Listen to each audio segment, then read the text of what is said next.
Sometimes when you share how you feel, the response you get back is small, dismissive, or brushed aside. Not angry, not loud, just minimized.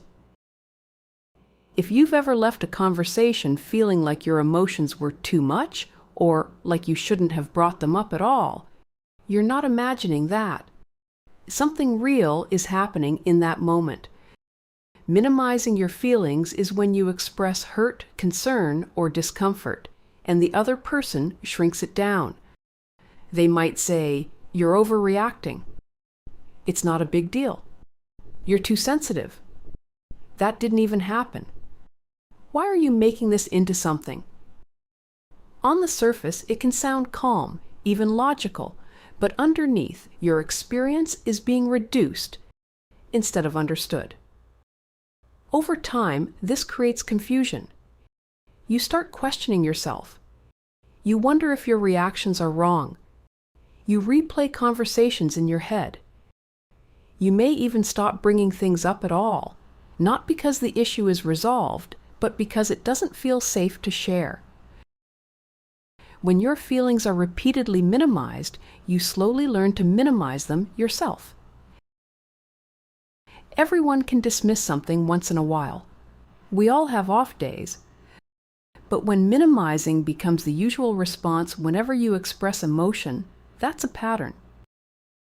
In some relationships, this can be part of a broader narcissistic pattern where emotional experiences that don't center them get pushed aside or made small. The goal isn't connection, it's control of the emotional story. In a healthy interaction, someone doesn't have to fully agree with you to respect how you feel. They might say, "I didn't realize that hurt you. Tell me more. I see why that mattered to you. Let's talk about it." Your feelings aren't treated like a problem to fix. They're treated like information to understand. If you're an empathic person, you may already second-guess yourself. So when someone minimizes your feelings, you're more likely to assume they're right and you're wrong. You might try harder to explain or make your emotions smaller so the relationship stays calm, but clarity starts when you notice the pattern. Your emotional experience doesn't need permission to exist. Being heard doesn't mean being dramatic.